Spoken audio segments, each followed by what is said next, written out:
الحمد لله رب العالمين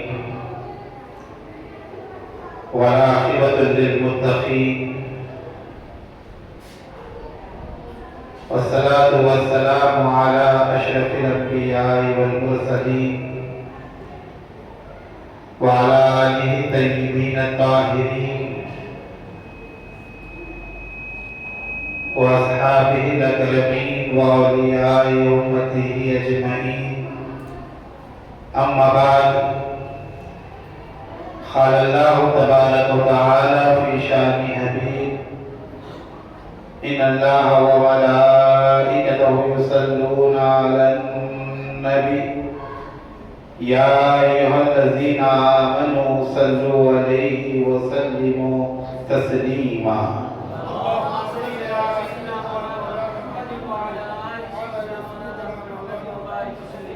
اللهم صل وسلم على النبي الأمي وعلى آله. صلاة وسلام عليك يا رسول الله، صلاة وسلام عليك يا حبيب الله، صلاة وسلام عليك يا نبي الله، وعلى آلك وصحابك يا خير خلق الله صلى الله تعالى عليك وسلم. اما بعد، ہر تعریف، عظمت و بڑائی، بزرگی و کبریائی صرف اور صرف اللہ رب العزت کے لیے ہے، جو تمام جہانوں کی پرورش کرنے والا ہے. میں اللہ تعالیٰ کا حمد کثیر اور اس کا شکر جمیل بجا لاتا ہوں، اور اس بات کی گواہی دیتا ہوں کہ اللہ کے سوا کوئی لائق عبادت نہیں، وہ ایک ہے، اس کا کوئی ساتھی و شریک نہیں. اور اس بات کی گواہی دیتا ہوں کہ ہمارے اور آپ کے آقا و مولا، دونوں جہاں کے مالک و مختار، گلشن ہستی کے اولی فصل بہار، آقائے نامدار، حضور پر نور شافعی یوم النشور، حضرت سیدنا و مولانا ابو القاسم محمد مصطفیٰ احمد مجتبیٰ محمود مرتضیٰ صلی اللہ علیہ وآلہ وسلم، اللہ تعالیٰ کے آخری رسول، اس کے برگزیدہ بندے اور تمام عالمین کے سردار ہیں.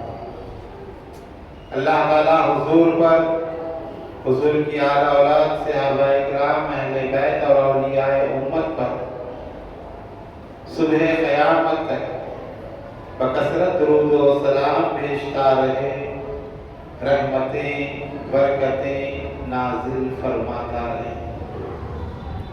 آئیے عقیدت و محبت کے ساتھ اپنے آقا و مولا ارواحنا فداہ سرور عالم نور مجسم صلی اللہ علیہ وآلہ وسلم کی بارگاہ بے کس پناہ میں اظہار غلامی کا سلوک دیتے ہوئے دل کی گہرائیوں سے ایک دفعہ درود پاک کا نذرانہ پیش کرے. پڑھیے درود پاک. اللہم صلی علی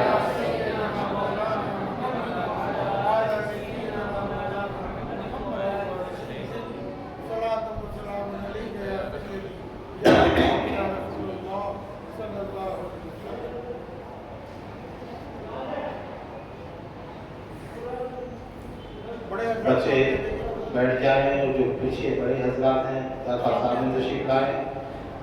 بیچ میں جگہ نہ رکھیں. بیچ میں جگہ رہنے سے کیا ہے، چلتے پھرتے رہنے سے مجلس منتشر ہوتی ہے. قریب بیٹھنا اور نزدیک رہنا یہ صحابہ کرام کا طریقہ ہے. بیچ میں جگہ نہ چھوڑے. کافی جگہ ہیں سامنے، جہاں جگہ خالی ہو وہاں جگہ کو پر کر دیں. جو بعد میں آنے والے حضرات ہیں وہ پیچھے آسانی سے بیٹھ جائیں گے.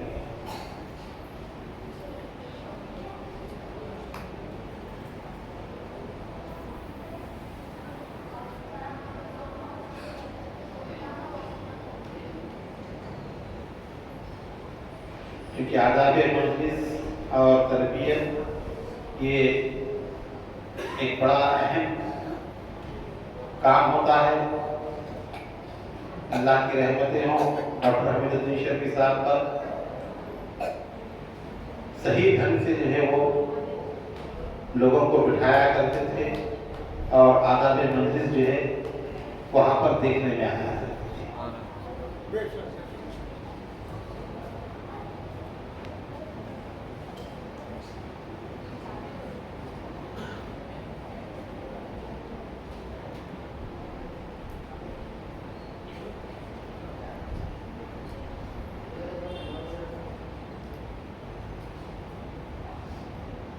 دل کی گہرائیوں سے اور ایک دفعہ آواز ہے پر درود پاک پڑھیں۔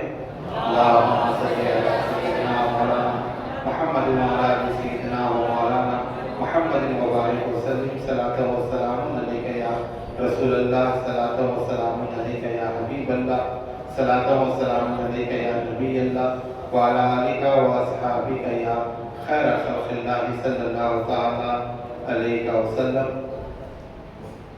برادران اسلام، 10 روزہ مجالس کی یہ نبی مجلس ہے اور یہ آج کی جو محفل ہے شام شہیدہ، شب عاشور جسے کہا جاتا ہے،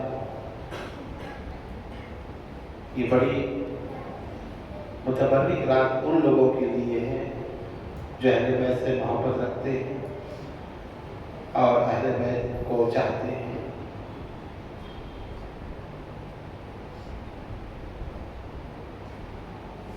شب عاشور اس بابرکت رات کا نام ہے کہ امام عالی مقام نے عبادت کے لیے یزیدی فوج سے آج کی رات کی مہلت مانگی تھی کہ ہمیں ایک رات کی مہلت چاہیے، ایک رات کی مہلت۔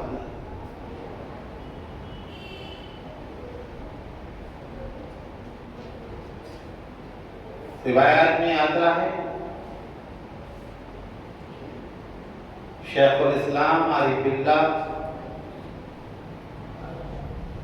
شاہ محمد انوار اللہ فاروقی بانی جامع نظامیہ رحمۃ اللہ تعالی علیہ تحریر فرماتے کہ حضرت امام حسن مجتبیٰ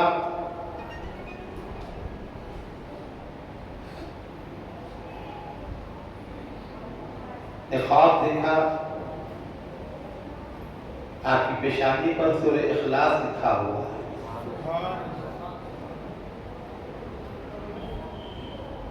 صبح تعبیر پوچھی سعید بن مسیب رضی اللہ تعالیٰ عنہ سے کہ اس کے معنی کیا ہے سورہ اخلاص جو لکھا ہوا ہے۔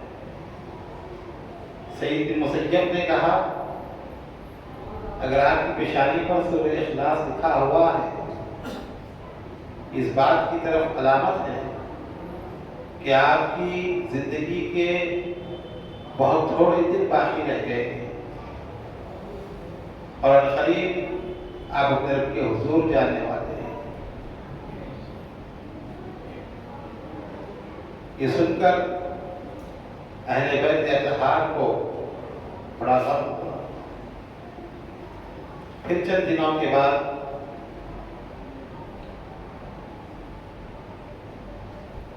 آپ کی شہادت کا مرحلہ پیش آیا۔ جب آپ کو زہر دیا گیا تمام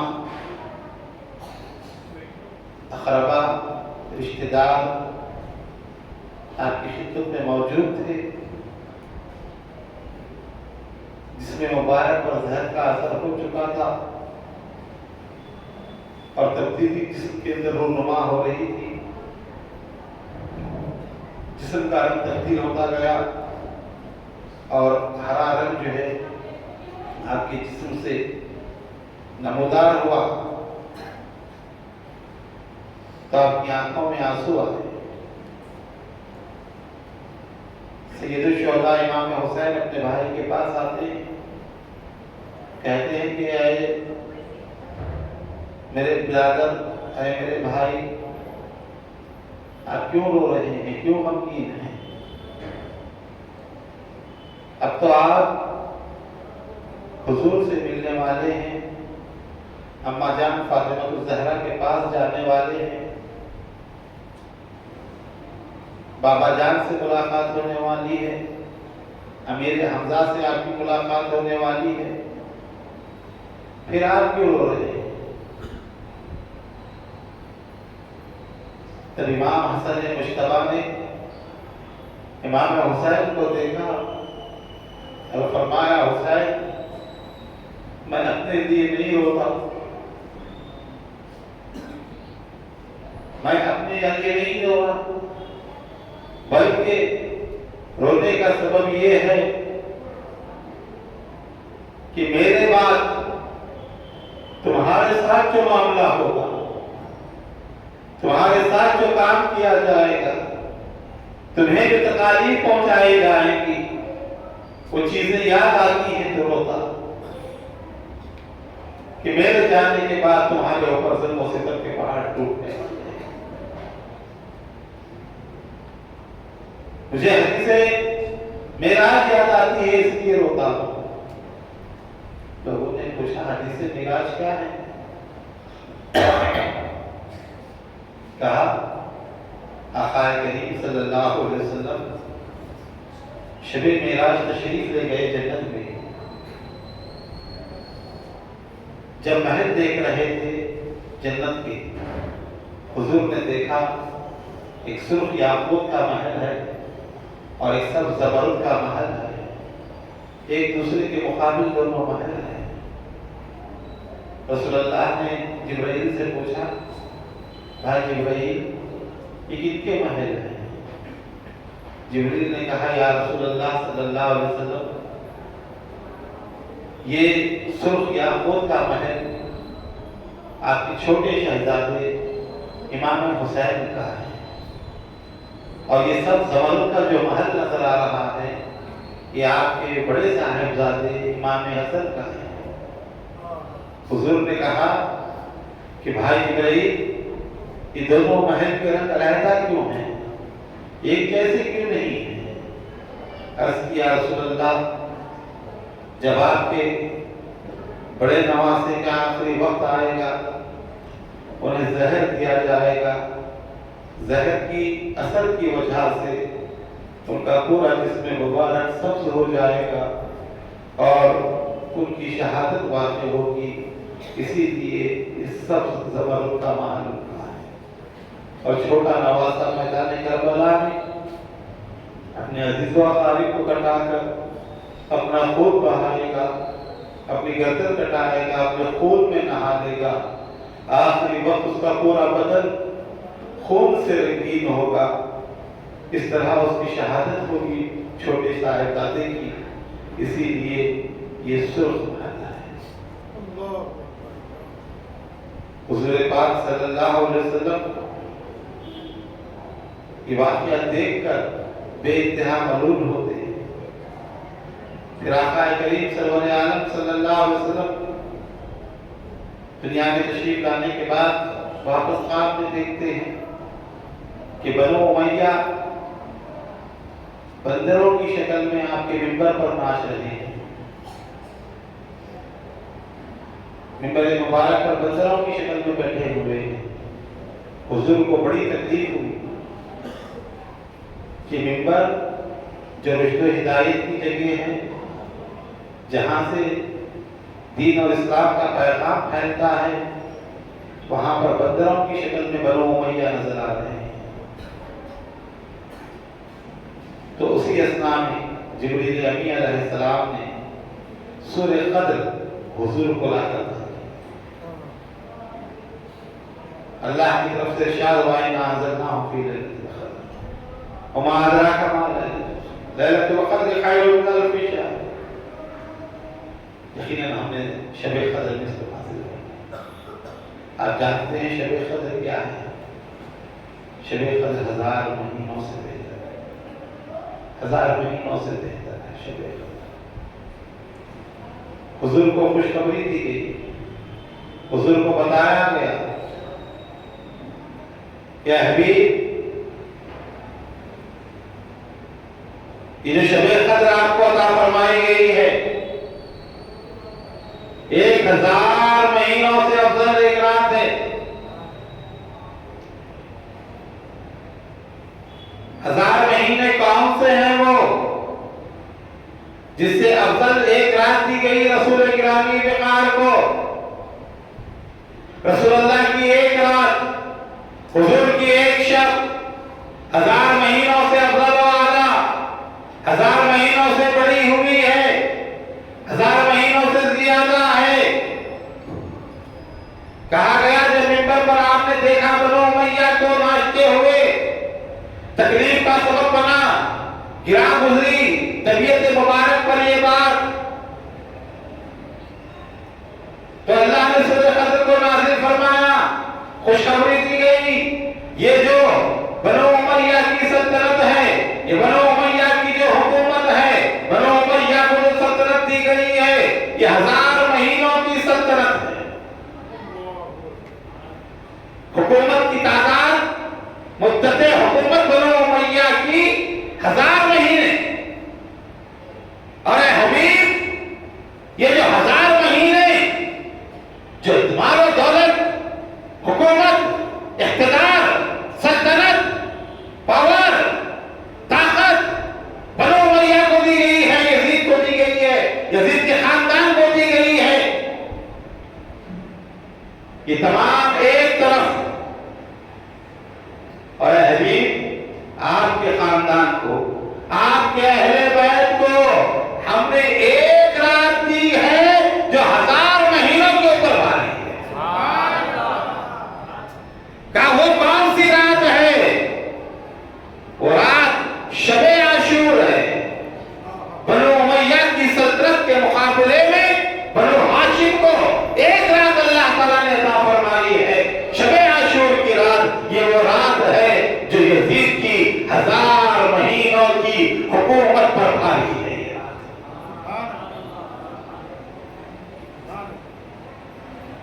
اسی لیے حسین نے کہا ایک رات کی مہلت ہو، کیونکہ آج کی جو رات ہے، یہ جو رات ہے، یہ ہمارے خاندان کے لیے، اہل بیت کے لیے شب قدر کی طرح ہے.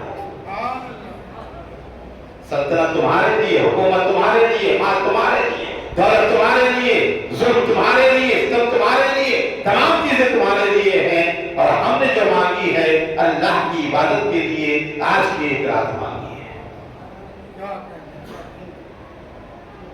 اس لیے شاعر نے کہا عاشور کی شب حاصل معراج نبی ہے. عاشور کی شب حاصل معراج نبی ہے. اس رات میں اسلام کی معراج ہوئی ہے. اس رات میں اسلام کی معراج ہوئی ہے. ظاہر ہمیں شبیر میں رونا عبادت، اسلام یہی مقصد ہے، اسلام یہی ہے. وہ شب عاشور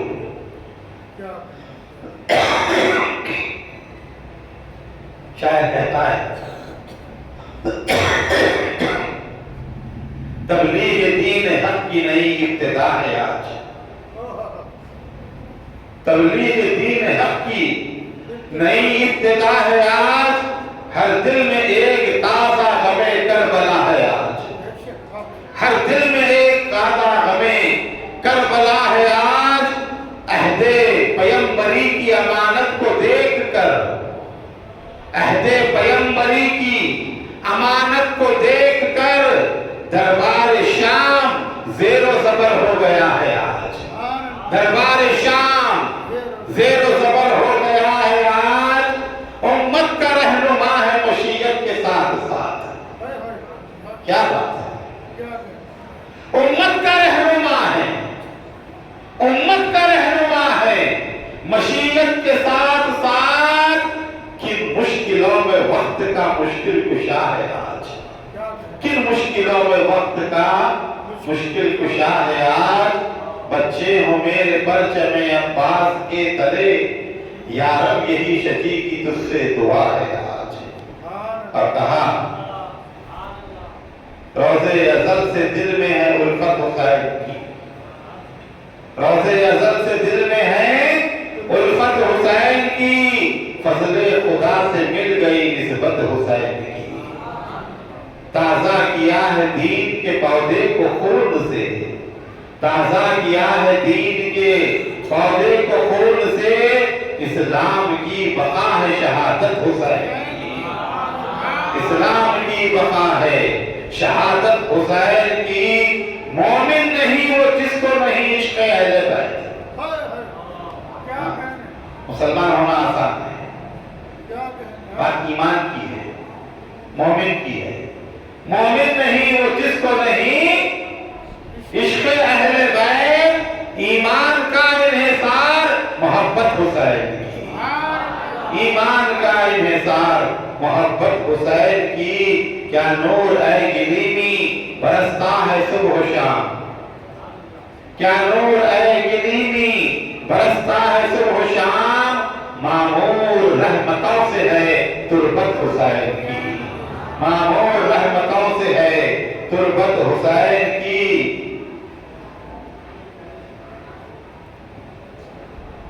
اور کہا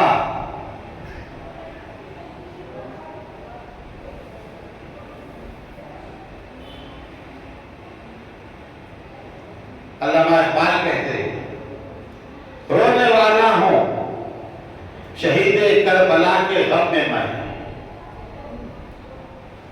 رونے والا ہوں شہید کربلا کے غم میں میں، کیا درے مقصد نہ دیں گے ساقیے کوثر مجھے، دل میں ہے مجھ بے عمل کے داغ عشق اہل بیت۔ یہ ہے محمد اقبال کی اہل بیت، دل میں ہے مجھ بے عمل کے داغ عشق اہل بیت، ڈھونڈتا پھرتا ہے ذل دامن حیدر مجھے، حیدر کرار کے دامن کا سایہ مجھے ڈھونڈتا ہے۔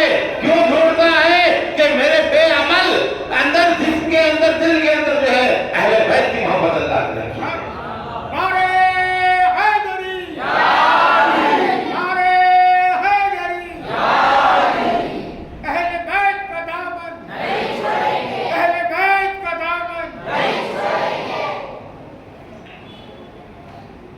سب سے بڑا یہ شاہ کا احسان رہ گیا، سب سے بڑا یہ شاہ کا احسان رہ گیا، باقی خدائے پاک کا قرآن رہ گیا۔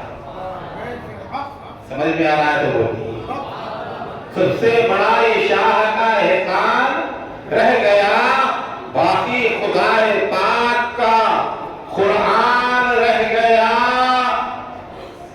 ہر سو آیا ہے آج امامت حسین کی، تازہ ہے کربلا میں شہادت حسین کی۔ نیزوں کی چھاؤں میں جو نمازیں ہوئی ادا، خون سے رنگی ہوئی ہے ریاست حسین کی، خون سے رنگی ہوئی ہے ریاست حسین کی۔ چند باتیں کربلا کے پس منظر کے حوالے سے، مضمون کافی طویل ہے اور اس کا احاطہ بہت مشکل ہے کرنا۔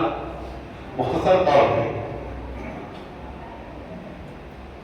طبیعت ناساز ہونے کی بنا پر میں نے زیادہ بیانات نہیں کیے، لہذا چند چیزیں واقعہ کربلا کے پس منظر میں مختصر طور پہ آپ کے سامنے بیان کروں، اس کا اختتام ہو، پھر کل انشاءاللہ تعالی ظہر کی نماز کے بعد دعائے عاشورہ کا اہتمام رہے گا۔ بڑی متبرک دعا ہے، مخدوم ابشر جہانگیر سنگھانی رحمۃ اللہ علیہ فرماتے ہیں، میں نے مشرق سے لے کر مغرب تک ہزاروں اولیاء اور بزرگوں کی خدمت میں حاضر تھے، بے شمار بزرگوں سے ملاقات کی میں نے، اور جس کسی بزرگ کے پاس میں ماہ محرم میں پہنچا، عاشورے کے دن پہنچا، میں نے ان تمام اولیاء اللہ کو دیکھا، وہ اپنے تمام مریدین معتقدین اہل خانہ کو جمع کرتے اور انہیں بٹھا کر دعائے عاشورہ کا اہتمام کیا۔ تو کل اولیاء امت کا طریقہ یہ رہا ہے، دعائے عاشورہ پڑھنا تو بڑی بابرکت دعا ہے، حادثوں سے حفاظت کے لیے، سلامتی ایمان کے لیے۔ تو کل بعد نماز ظہر دعائے عاشورہ، پھر اس کے بعد جو ہے مرکزی منڈی سے ذکر شہادت امام حسین منعقد ہوگی اور حسنین کریمین دونوں شہزادوں کے آثار مبارک کی زیارت کا خصوصی طور پر اہتمام رہے گا اور لنگر اور تناول اکرام کا بھی اہتمام رہے گا۔ خواتین کے لیے اوپر کی جانب جو ہے پردے کا نظم رہے گا۔ جو حضرت نماز ظہر یہاں پڑھنے والے ہیں ظہر ادا کرتے ہیں نیچے کی جانب آ جائیں تاکہ خواتین جو ہے اوپر کی جانب منزل پہ جو ہے بیٹھا کرتی ہیں ذکر شہادت سننے کے لیے۔ اپنے اپنے گھروں میں بھی اطلاع دیں اور خصوصیت کے ساتھ کل کے دن جتنا ہو سکے درود شریف اور قرآن خوانی کا اہتمام اور اپنے گھروں میں فاتحہ کا اہتمام کریں۔ آج کے مسائل بڑے عجیب چل رہے ہیں کہ آج ہمارے لوگ کو جو ہے شربت کے متعلق فاتحہ کے متعلق عجیب و غریب ذہن رکھ رہے ہیں۔ دیکھیے شربت پلانا یہ جو عمل ہے بہت ساروں کے ذہنوں میں یہ غلط روایت ڈال دی گئی ہے، یہ باتیں بتا دی گئی ہیں کہ امام حسین کی شہادت کے وقت جو ہے خوش ہو کر یزید نے شربت بانٹا، یزید کی ماں نے شربت پلایا۔ یہ اس طرح کی یہ موضوع عبادت لوگوں میں تشہیر کر رہے ہیں، بولے کہ نہیں کرنا چاہیے، شربت نہیں پلانا چاہیے، روزہ رہنا چاہیے۔ تو یاد رکھیں صدقات جابرے کا حکم دیا گیا، حضور سے عرض کیجیے یا رسول اللہ سب سے بہتر صدقہ کیا ہے؟ سب سے بہتر صدقہ کیا ہے؟ رسول اللہ نے فرمایا پانی پلانا۔ کیا کرنا؟ بہتر صدقہ۔ جب پانی پلانا بہترین صدقہ قرار دیا گیا ہو تو اب اس پانی میں مزید شکر ڈال کر شربت بنا کر پلا رہا ہے تو بات ظاہر بات ہے اس سے بہتر بات ہے۔ اور جو شربت جو پلایا جاتا ہے وجہ ہے کیا؟ شربت پر اتنا زور دینے کی کہ شربت بنائیے، شربت پلائیے، شربت کی سبیل لگائیے، لوگوں میں تقسیم کیجیے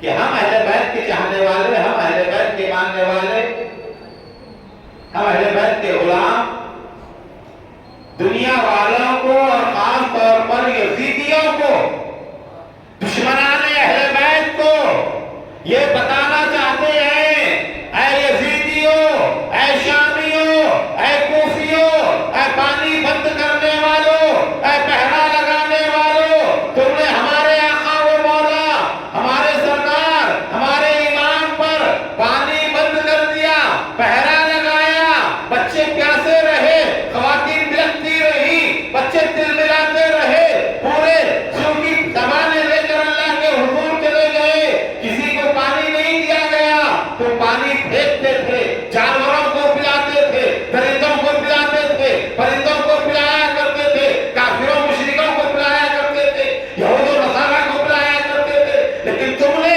فاطمہ کے لال کے اوپر پانی بند کر دیا، ساقیہ کوثر کے اوپر پانی بند کر دیا، شافعی محشر کے بیٹے پر تم نے پانی بند کر دیا۔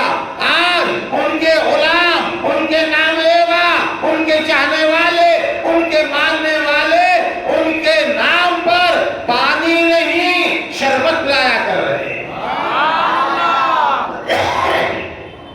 وہ تمہارا کردار تھا، تم نے آل محمد کو پانی نہیں دیا، اور یہ ہمارا کردار ہے، ہم غلامان آل محمد پانی نہیں شربت پلا رہے ہیں۔ تو میں ہمیں یہی فرق ہے، تو اس لیے اہمیت ہے، بتانا یہ مقصد ہے کہ تم نے پانی بند کر دیا ہے۔ ان کے غلام آج اس حیثیت میں ہیں کہ پانی نہیں، وہ شربتوں کی سبیلیں لگا رہے ہیں، وہ ساقی کوثر کو جو چاہے کر سکتے ہیں۔ تو یہ باتیں سن کر بدلا کیجیے، لنگر کا اہتمام کرو، روزہ رہنا بہتر ہے، نفل روزہ ہے، اگر رہ رہے ہیں ثواب ہے، نہ رہے تو گناہگار نہیں، کہ گناہ ہونے والا نہیں ہے، اگر روزہ چھوڑ دیں گے تو کون ہوتا ہے۔ رہیں گے نہیں ملے گی. اس چیزوں کو رکانے کے لیے روزے کو آڑ بنایا گیا. روزے کا نام لا کر کھانا لنگر رکاؤ. بھائی جو روزہ ہے وہ اس کو ثواب روزے کا ملے گا. جو روزے سے نہیں ہے لنگر کھلانے کا ثواب ہے. یہ بھی تو ثواب ہی ہے. چاہے یہ بھی اختیار کریں آپ بولے کہ اختیار کریں. تو ان چیزوں سے اپنے گھر میں ضرور اہتمام کریں.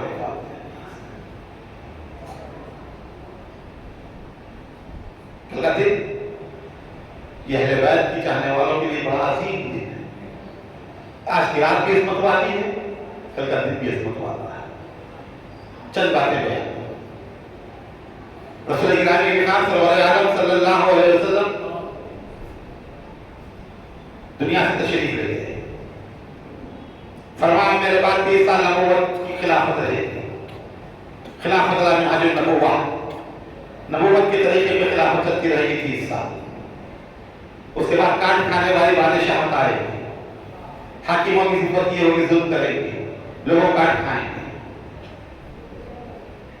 وہ 30 سال بعد سے صدیق اکبر رضی اللہ عنہ جانشین بنے 28 سال. 10 سال فاروق اعظم رضی اللہ تعالیٰ عنہ, 12 سال عثمان غنی رضی اللہ تعالیٰ عنہ, 5.5 سال حضرت علی مرتضیٰ شیر خدا کرم اللہ تعالیٰ عنہ کریم, اور 6 سال مہینے امام حسن. یہ خلافت راشدہ کا نظام, حضور کی جانشینی, اس میں نہ خاندان دیکھا گیا, نہ رشتہ داری دیکھی گئی, نہ کوئی قریبی تعلق دیکھا گیا.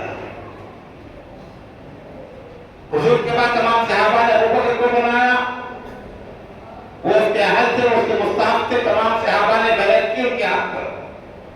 پہلے خلیفہ بنے, حضور کے مصلی پر بیٹھے, نظام حکومت کو چلایا, خلافت کو چلایا, اور دین کی اشاعت کی, دین کی حفاظت کی.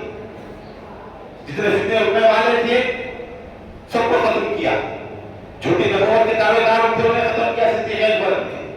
زکات کا انکار کرنے والے اٹھے, انہیں ختم کیا صدیق اکبر نے. اسلام کو مضبوط کیا, اسلام کی جڑوں کو مضبوط کیا صدیق اکبر نے.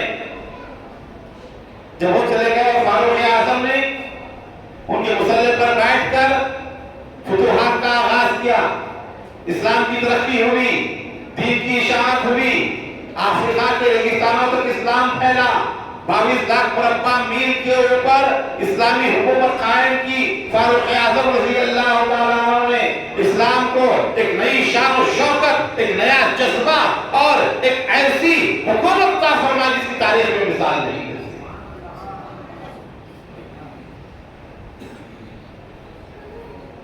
حق ادا کیا, معاملے سے معاملے لوگوں کے حقوق ادا کیا. آپ نے غلام کا حق ادا کیا, کسی کو بڑا انصافی نہیں کی. عثمان غنی آئے, 12 سال دور خلافت, حضور کی نیابت کا حق ادا فرما رہے ہیں. 6 سال تک عروج کا زمانہ چلتا رہا. یہودیوں اور نصارا نے فتنے پھیلائے اسلام کے اندر. 6 سال کے اندر افراتفری کو مچایا گیا, سازشیں کی گئی 12 سال دور میں. اور آپ کی شہادت کے بعد حالت ایسے بگڑ چکے تھے, سدھرنے کا نام نہیں دے رہے تھے. مسلمانوں کے اندر اختلاف پڑ گیا, مسلمانوں کے اندر پھوٹ پڑ گئی, لڑائیاں ہوئی, جنگیں ہوئی. ایسے حالات میں حضرت علی کو خلیفہ بنایا گیا, جبکہ افراتفری کا عالم تھا, انتشار کا عالم تھا. حضرت علی مسجد خلافت پر آئے. آپ سے مطالبہ کیا گیا عثمان غنی کے قوم کے بدلے کا.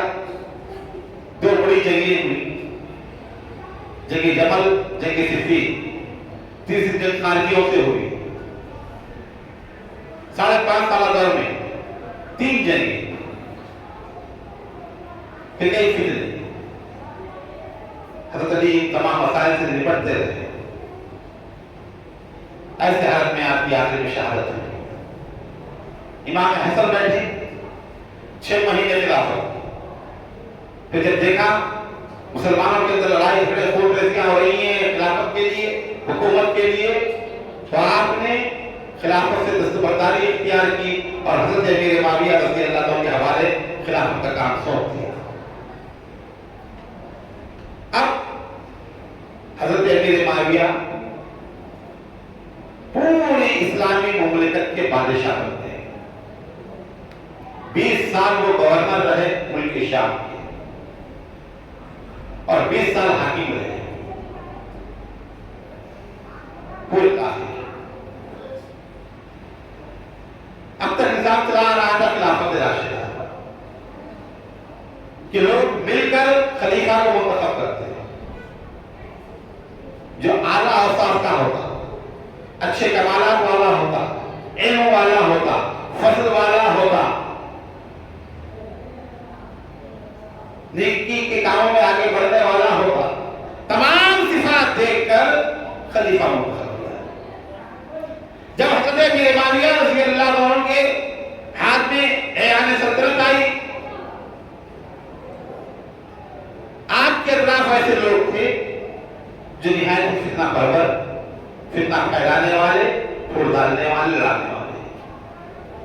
ان لوگوں نے اس نظام کو تبدیل کرنا چاہا اور یہ مشورہ دیا کہ آپ اپنے بعد اپنے بیٹے یزید کو اپنا جانشین بنائیں.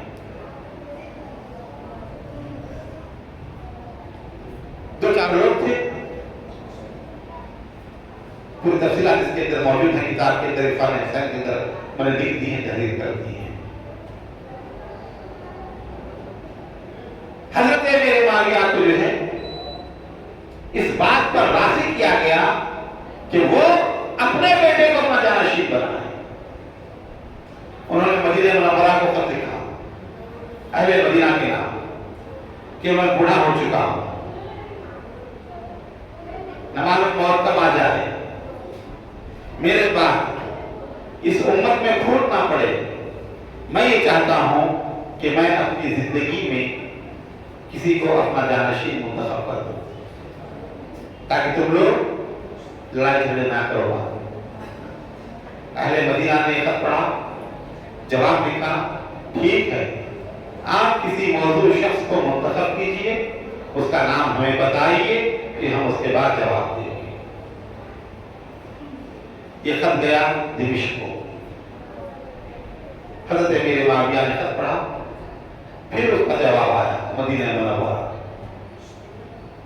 اس میں لکھا تھا امیر المومنین معاویہ بن ابو سفیان نے نہایت ہی سوچ سمجھ کر غور و فکر کے بعد یہ فیصلہ لیا ہے کہ وہ اپنے بیٹے یزید کو اپنا جانشین بناتے ہیں.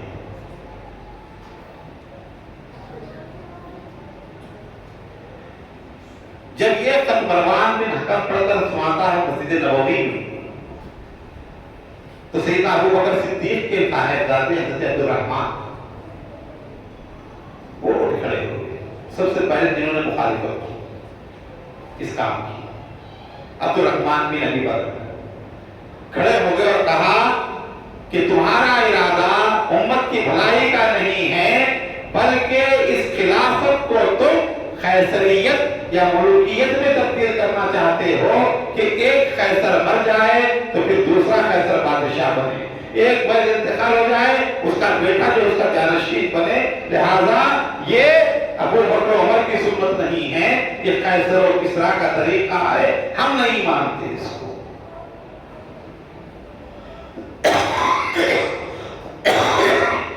پہلی آواز اٹھی ابو بکر کے بیٹے کی. مروان نے کہا گرفتار کرو اسے بھی ورنہ فتنہ مچے گا. آپ دوڑتے ہوئے اپنی بہن ام المومنین بی بی عائشہ کے گھر میں داخل ہوئے اور کہا کہ میں پناہ دیتا ہوں. بی بی عائشہ نے کہا کہ میں نے اپنے بھائی کو پناہ دی ہے. جب یہ معاملہ ہوا اور حضرت معاویہ کو اطلاع دی گئی کہ مدینے کے لوگ یزید کو منتخب نہیں کرتے, یزید کو پسند نہیں فرماتے, تو انہوں نے کیا کیا, 4000 کا لشکر لے کر مدینہ منورہ اور مکی کے دورے کے لیے نکلے، لوگوں کو ہموار کرانے کے لیے۔ 10 سال کا عرصہ لگا یزید کو تخت پر لانے کے لیے۔ ایسی آنند فانند نہیں آ گیا یزید۔ 53 ہجری سے جو شروع ہوئی کارروائی، جب زیاد کا انتقال ہو گیا، عبید اللہ کے باپ جو بصرہ کا گورنر تھا، اس کا جب انتقال ہوا، تب باضابطہ تحریک زور پکڑتی ہے کہ یزید کو جو ہے خلیفہ بنایا جائے۔ اور عام مسلمان اس کے کردار کی وجہ سے، اس کی عادتوں کی وجہ سے، اور اس کی جو خرابیاں اور اس کے اندر جو بےہودگیاں، جو گندگیاں تھیں، پسند نہیں کرتے تھے کہ ایسا شخص ہمارا امیر بنے، یا ایسا شخص جو ہے رسول اللہ کے مصلی پر بیٹھے یا جائے امامت کے اوپر کھڑا ہو۔ اس لحاظ سے یزید کی مخالفت تھی۔ یزید کی جو مخالفت کی گئی ہے وہ حضرت امیر معاویہ کے بیٹے ہونے کی بنا پر نہیں، اس کے کردار کی بنا پر، اس کی عادتوں کی بنا پر، اس کے اخلاق کی بدکرداری کی بنا پر، اس بنا پر مخالفت ہے۔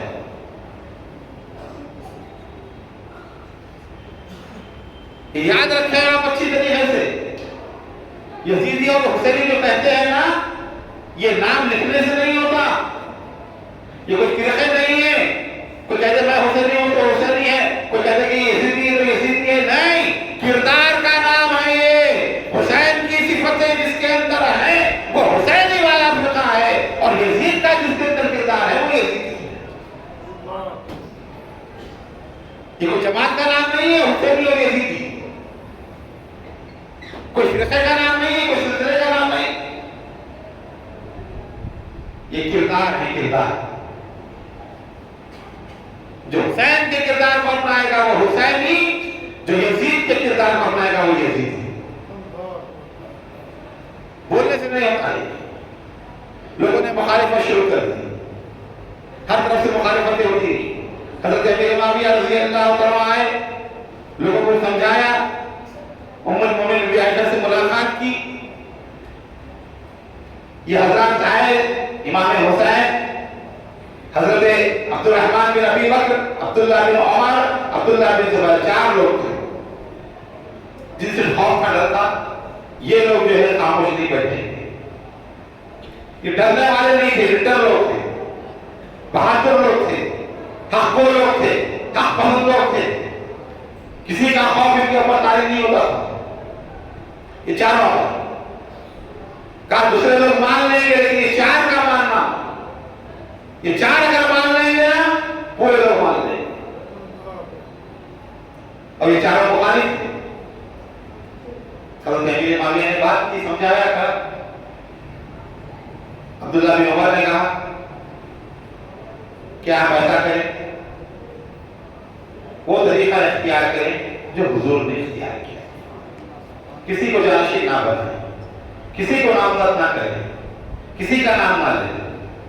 مسلمان اس طرح بنا لیے تھے، وہ کسی کو خلیفہ کسی کو بنا لیں گے۔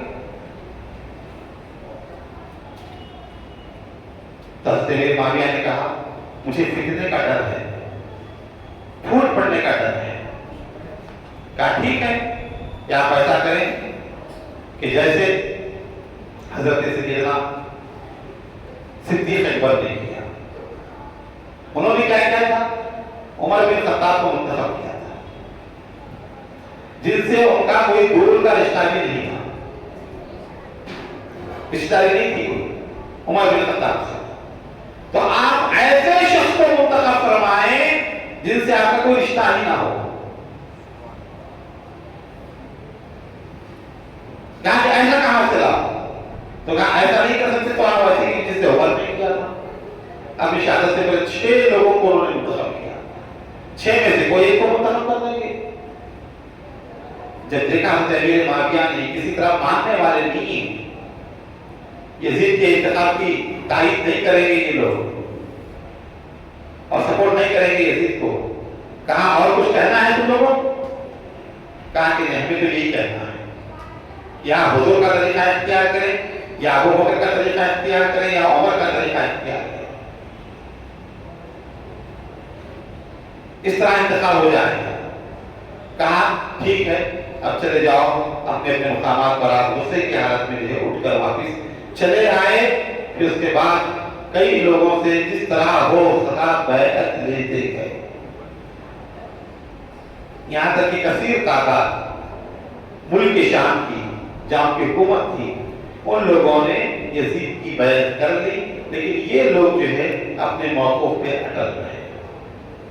حضرت امیر معاویہ کے وصال کا وقت آیا.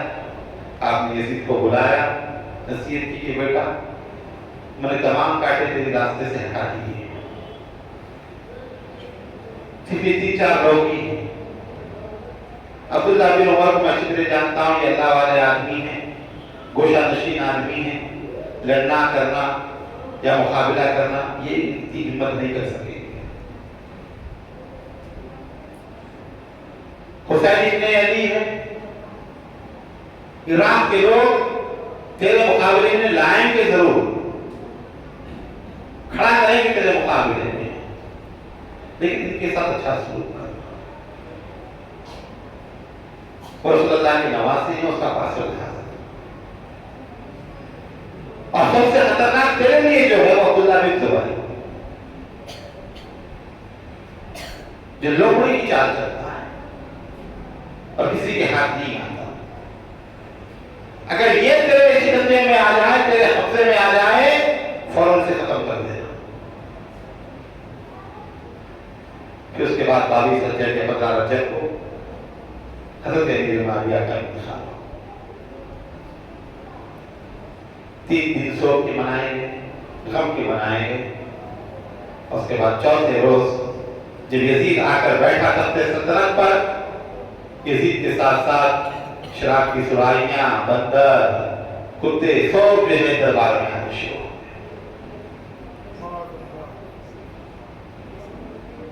خزانوں کے منہ کھول دیے, مال و دولت پانی کی طرح بہانا شروع کر دیا کہ جیسا ہو جس سے ہو میرے لیے بیعت لو, کوئی میری مخالفت میں نہ آئے, کوئی میرے خلاف نہ آئے, سب کے منہوں کو بند کر دیا جائے.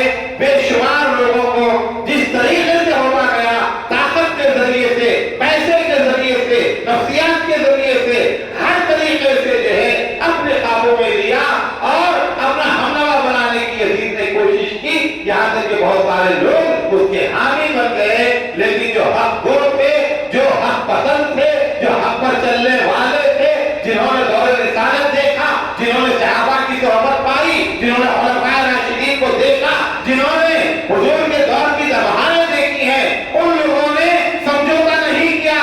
کہا ہمارا دین اتنا سستا نہیں ہے کہ ہم چند روپیوں کی خاطر اپنے دین کو یزید کے ہاتھ پر بیچ دیں اور یزید کو اپنا امیر تسلیم کر لیں یا یزید کو اپنا امیر مان لیں. ان لوگوں نے کھڑے ہو کر کھلم کھلا یزید کی مخالفت کی اور آخر وقت تک یزید کے خلاف رکھتے رہے.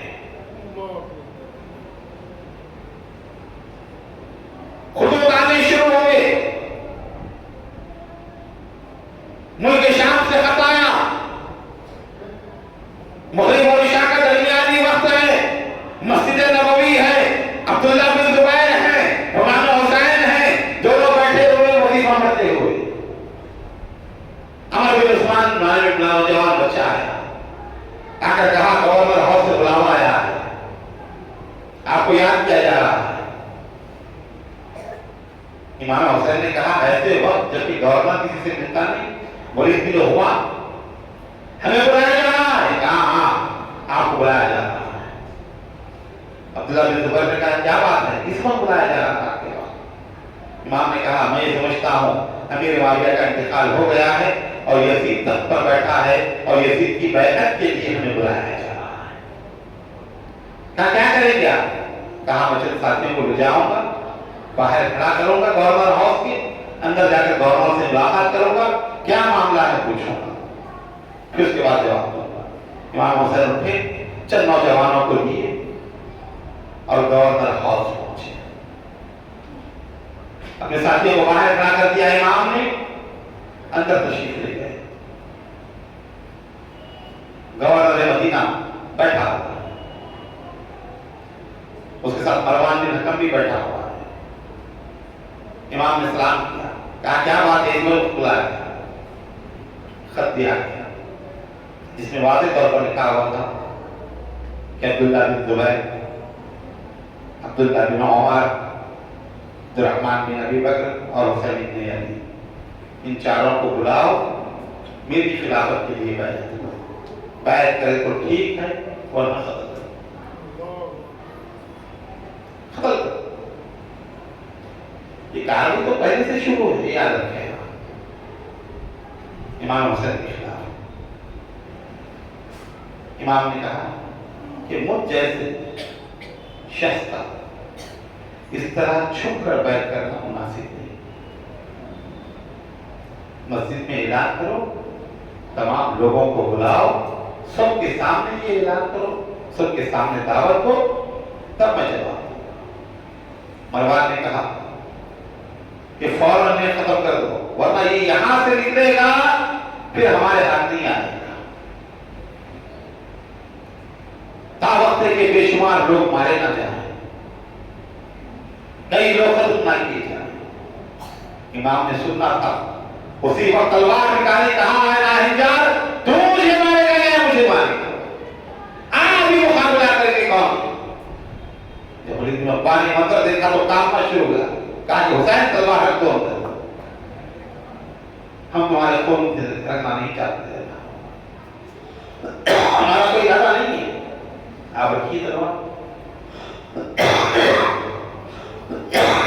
جو ہوگا دیکھیں۔ امام نے تلوار رکھی، گورنر ہاؤس سے نکل کر واپس آ گئے، پوری رات کشمکش میں رہے، کیا کریں؟ اگر یہاں رہتے ہیں تو مجبور ہیں بیعت کرنے کے لیے، جانا پڑے گا، دباؤ ڈالا جائے گا۔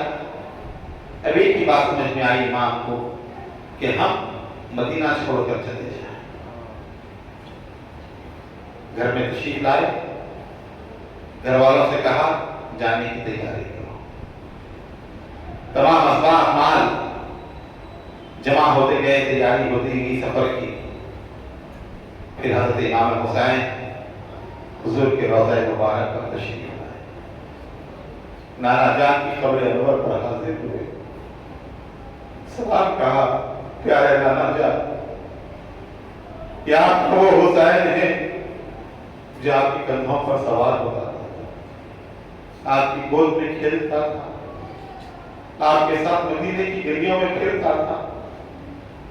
نانا، آج آپ کی امت نے اتنا مجبور کر دیا ہے کہ آج نہ چاہتے ہوئے بھی مجھے آپ کے مدینے کو چھوڑنا پڑتا۔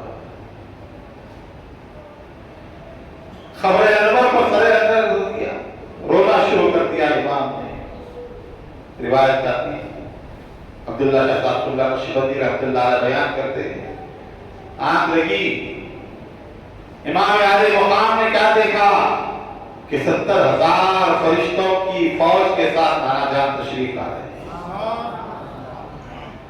کہا بیٹا حسین سر اٹھا، سر اٹھا، حسین ابھی تجھے بہت سے امتحانات دیتے ہیں بیٹا، میں دیکھ رہا ہوں تو سوکھا کٹا ہوا گلا لے کر میرے پاس آنے والا ہے، بیٹا ہمت سے اپنے موقف پہ جمے رہنا، اٹل رہنا، اپنی بات سے کبھی نہیں کرنا۔ پھر انہیں سینے سے لگایا، امام کی نیند بیدار ہوئی، جنت البقیع تشریف لائے، والدہ ماجدہ شہزادی کونین سیدہ طیبہ طاہرہ بی بی فاطمہ الزہرا سلام اللہ تعالی علیہا کی بارگاہ میں آپ نے سلام پیش کیا۔ کیا منظر ہوگا وہ اندازہ لگا ہے، رات کی تاریخ کا وہ حصہ جب نماز رسول کی روشنی وہ بطول اپنی ماں فاطمہ الزہرا کی مزار مبارک پر کھڑے ہو کر ودا کر رہے تھے، کہ آنکھوں سے آپ نے اپنی ماں کی قبر کو اوجل ہوتے ہوئے دیکھا ہوگا، اپنے برادر حسن مجتبیٰ کی قبر مبارک کو دیکھ رہے ہیں، خاندان کے دوسرے لوگوں کے مزارات کو دیکھتے ہیں، سب کی بارگاہ میں سلام پیش کرتے ہیں، اور بدید ہے نا پلٹ آتے ہیں سفر کی تمام کی تیاری ہو چکی تھی، کجاوے باندھ دیے گئے تھے، سامان رکھ دیے گئے، اور نواسہ رسول جگر گوشہ یعنی وہ بطول امام حسین ہمیشہ ہمیشہ کے لیے مدینہ منورہ کو چھوڑ رہے، اپنے نانا جان کو چھوڑ، وطن سے بے وطن ہو کر یہ سب کیوں کر نکلتے ہیں، وطن سے بے وطن ہو کر یہ سب کیوں کر نکلتے ہیں، مقابل ان کے باطل ہے تو یہ حق پر نکلتے ہیں، واخل کربلا میں دین کے مظہر نکلتے ہیں، مدینے سے سوارے دوش پیغمبر نکلتے ہیں۔ امام نکلے مدینہ منورہ سے، رات کی تاریخ 3 شعبان المعظم، آپ نکل کر جا رہے ہیں مکہ مکرمہ کی طرف۔ صبح ہوئی، گورنر ہاؤس سے سپاہی بلانے کے لیے آئے تو معلوم پڑا کہ امام نہیں ہے مدینہ میں، ڈھونڈتے اطراف اپنا پورا مدینہ، کہیں آپ نہیں ملتے، خاموش ہو جاتے ہیں، اور امام کا قافلہ جن میں آپ کے صاحبزادے صاحبزادیاں، چند بچے، چند خواتین، 18 اہل بیت کے لوگ شامل، یہ قافلہ نکل پڑا اور مکہ مکرمہ کی طرف جا رہے۔ راستے میں عبداللہ بن مطیع سے ملاقات ہوئی۔ عبداللہ بن مطیع اپنے گھر کے پاس کنواں کھود رہے تھے، انہوں نے جب دیکھا امام کو، آگے بڑھے اور کہا مرحبا یا ابن رسول اللہ، اے رسول اللہ کے بیٹے کہاں جا رہے ہیں؟ امام نے کہا فی الوقت مکہ مکرمہ جانے کا میں نے ارادہ کر لیا ہے، وہاں جا کر اللہ سے استخارہ کروں گا، کہاں کا حکم ہوتا ہے پھر آگے جاؤں گا۔ عبداللہ بن مطیع نے کہا کہ اے رسول خدا کی قسم، جب آپ مکہ مکرمہ جائیں کوفے کی طرف جانے کا ارادہ کرتے ہیں، کوفے والے بلائیں تو مت جائیں آپ۔ انہوں نے آپ کے والد کو دھوکہ دیا، آپ کے بھائی کے ساتھ بے وفائی کی ہے، خدا کے لیے کبھی کوفے کا قسم نہ کریں۔ آپ نے کہا عبداللہ بن مطیع اللہ ہمارا نگہبان ہے۔ اس کے بعد عبداللہ بن مطیع نے کہا کہ حضور آج میں نے کنواں کھدایا ہے، آج ڈول میں تھوڑا پانی نکل آیا ہے، آپ دعا فرمائیں میرے کنویں کے اندر پانی میں برکت ہو۔ امام نے کہا پانی لاؤ، وہ پانی پیش کیا گیا، امام عالی مقام نواسہ رسول اس پانی کو لیتے ہیں اور آپ اپنے منہ میں لے کر جو ہے کلی کرتے ہیں اور کنویں میں ڈالتے ہیں۔ جیسے ہی کنویں میں کلی کرنا تھا، پانی کنویں سے جو ہے ابلنا شروع ہو گیا، پورا پانی سے کنواں بھر گیا، میٹھا شیریں پانی۔ اس کے بعد آگے بڑھے، مکے والوں کو اطلاع ملی نواسہ رسول تشریف لا رہے ہیں، خوشی کی انتہا نہ رہی۔ ایک وقت وہ تھا جب نبی آخر الزمان صلی اللہ علیہ وسلم مکہ چھوڑ کر مدینہ منورہ کی طرف تشریف لے گئے تھے، اور آج وقت یہ ہے کہ ان کا نواسہ مدینہ چھوڑ کر دوبارہ مکے کی طرف بڑھ رہا ہے۔ پورے استقبال کے لیے نکل پڑے،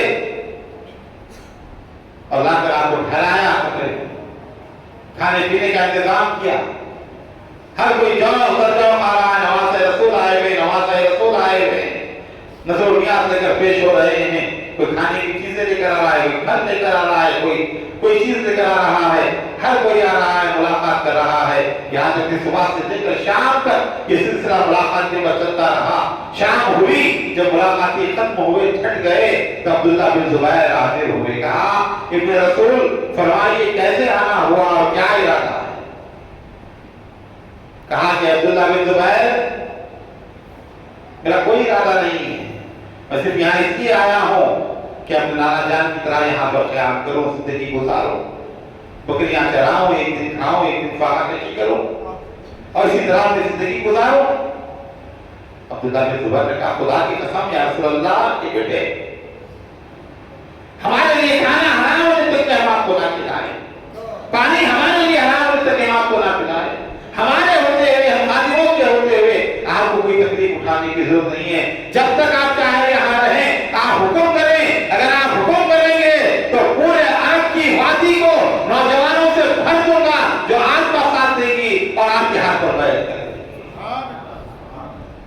امام نے کہا کہ عبداللہ بن زبیر میرا ارادہ نہ کر ویسا تھا نہ آج ہے، اور نہ میں یا حکومت کے لیے یا تخت سلطنت کے لیے یا خلافت کے لیے یہاں آیا ہوں۔ مکہ امن کی جگہ ہے، وہاں اندیشہ تھا مجھے، وہاں خوف تھا مجھے، میرے ساتھ کچھ سلوک کیا جاتا، اسی لیے اہل بیت کو لے کر یہاں آیا ہوں۔ چند دن رہوں گا پھر تو اللہ کی بات۔ تھوڑے دن گزرے، شعبان رمضان، 3 شعبان کو نکلے تھے، شعبان کا مہینہ پورا گزرا، رمضان کے 10 دن گزرے، 10 رمضان المبارک میں سن 60 ہجری کوفے میں، جو محبان علی کا گڑھ تھا، علی کے چاہنے والوں کا مرکز تھا کوفہ، شیعان علی جنہیں کہتے ہیں، وہاں سے علی کے چاہنے والے تھے، وہ پورے سلیمان بن سرد جو سردار تھے وہاں کے، ان کے گھر میں جمع ہوئے۔ صبح میں میٹنگ کی شیعان علی نے، سلیمان بن سرد نے کہا کہ اللہ کا شکر ہے کہ معاویہ بن سفیان ہلاک ہوا، اللہ نے ہمیں نجات عطا فرمائی، اور اب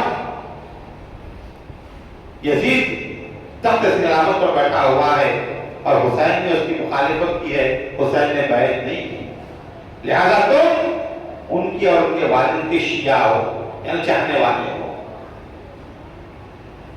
اگر ان کا ساتھ دے سکتے ہو، ان کی مدد کر سکتے ہو تو انہیں دعوت دو، وہ آئیں تاکہ ہم ان کے ساتھ یزید کا مقابلہ کریں اور خلافت کا حق جو یہ رکھتے ہیں ان کو دلائیں۔